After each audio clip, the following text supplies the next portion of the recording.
Assalamualaikum warahmatullahi wabarakatuh. Perkenalkan, nama saya Imelda Esther, nomor absen 22 dari kelas 12 MIPA 1. Di sini saya akan mengerjakan ujian praktik biologi yang berjudul difusi dan osmosis. Ujian praktik ini bertujuan yang pertama supaya bisa membedakan peristiwa difusi dan juga peristiwa osmosis. Yang kedua, supaya bisa menjelaskan proses mekanisme dari difusi dan juga osmosis. Sekarang saya akan mengenalkan alat dan bahannya. Yang pertama ada kentang. Kentang di sini sudah saya potong sepanjang 1,5 cm sebanyak 3 buah. Kemudian ada pisau atau cutter. Di sini saya menggunakan pisau. Yang ketiga ada 3 gelas aqua. Di sini ada 3 gelas aqua. Kemudian jangan lupa untuk diberi nama di setiap gelasnya ya. Yang keempat ada sendok makan. Yang kelima ada garam. Yang keenam ada penggaris. Yang ketujuh jangan lupa airnya nanti diisi ke gelasnya ya. Kemudian yang terakhir ada pensil dan juga tisu. Sekarang kita akan melakukan cara kerjanya. Yang pertama, masukkan garam 1 sendok dan 2 sendok. Lalu buatlah larutan garam 1 sendok dan larutan garam 2 sendok dengan air 200 ml. Nah, yang pertama kita masukkan dulu airnya ke dalam gelas. Sebanyak 200 ml, kurang lebih seperti ini.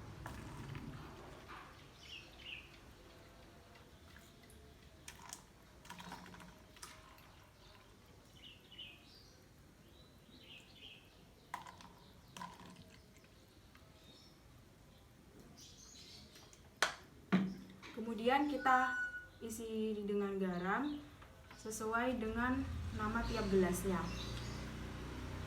Yang ini 2 sendok. Kita masukkan 2 sendok garam.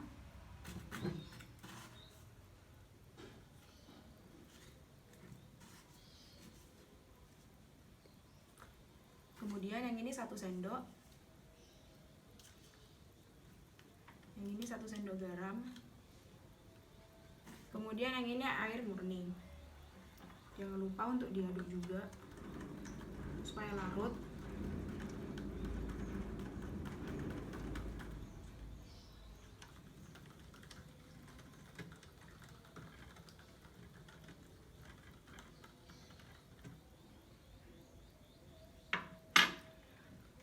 Kemudian kupaslah kentang sebanyak 3 buah dengan ukuran 1,5 cm. Di sini saya sudah mengupas dan juga memotong dan mengukurnya. Kemudian kita masukkan potongan kentang yang pertama ke dalam air murni. Kita masukkan. Kemudian kedua kentang ini kita masukkan secara bersama-sama ke dalam air dengan garam 1 dan juga 2 sendok. Kita masukkan secara bersamaan.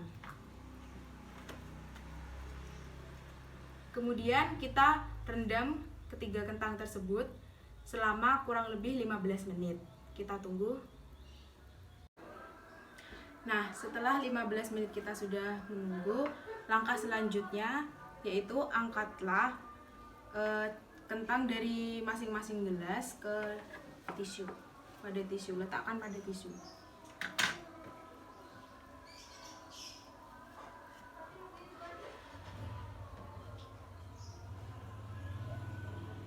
Kita ambil dari yang hanya air saja variabelnya. Kemudian kita amati dan ukur menggunakan penggaris. Karena sebelumnya 1,5 cm, sekarang kita ukur menggunakan penggaris kira-kira berapa cm sekarang. Hasilnya 1,6 cm. Jangan lupa ditulis pada kertasnya.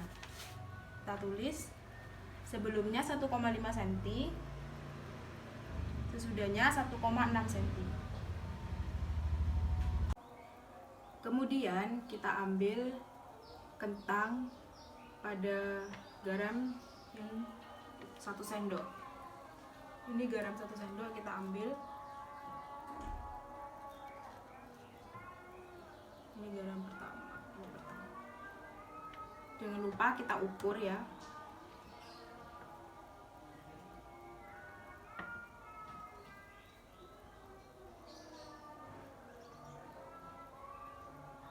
Hasilnya 1,4 cm. Kemudian jangan lupa ditulis juga. Sebelumnya 1,5 cm, sesudahnya 1,4 cm. Setelah kita catat, kita ambil yang 2 sendok garam.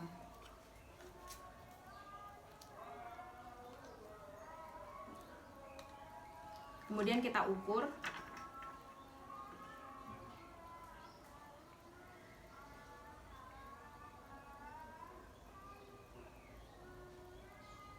Hasilnya adalah 1,3 cm.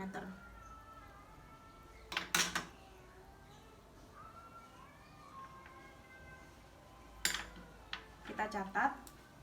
Sebelumnya 1,5 cm, sesudahnya 1,3 cm.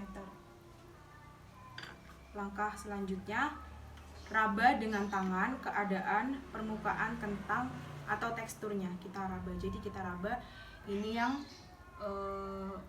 dengan air saja. Kita raba. Tadi sebelumnya itu sedikit keras dan berair, sesudahnya ini sedikit lembek dan juga berair, tapi semakin panjang. Kita tulis keadaan sebelumnya keras dan berair, keadaan setelahnya keras, sedikit berair dan juga sedikit lembek. Kemudian yang kedua kita raba.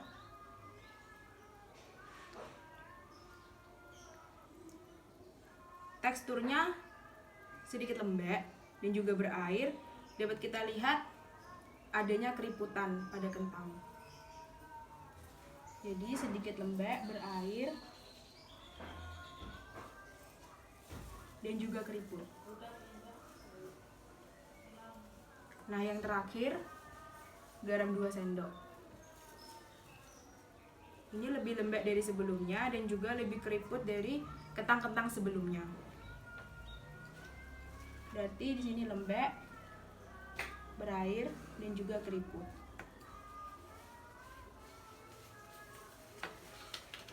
Nah, di sini dapat kita lihat perbedaannya ya. Jadi, kalau yang kentang dengan air itu lebih panjang dan juga teksturnya sedikit keras, tidak terlalu lembut. Kemudian, nah yang apalagi yang pada variabel yang ketiga pakai garam 2 sendok itu lebih keriput, lembek, dan juga panjangnya mengecil. Jadi lebih menciut, lebih kecil panjangnya. Nah, jadi potong aja. Iya, ntar. Ya, udah yuk. Jadi kesimpulannya, nah pada osmosis zat pelarut konsentrasinya tuh pindah dari yang rendah ke yang lebih tinggi, atau bisa dikatakan dari hipotonis ke hipertonis, dan juga ukurannya menjadi lebih besar karena hal tersebut. Nah, beda dengan pada difusi. Pada difusi ini zat terlarut konsentrasi itu pindah dari yang tinggi ke yang rendah, atau juga pada hipertonis ke hipotonis, sehingga terjadinya penambahan panjang dari semula. Demikian praktikum dari saya. Kurang lebihnya mohon maaf. Terima kasih. Wassalamualaikum warahmatullahi wabarakatuh.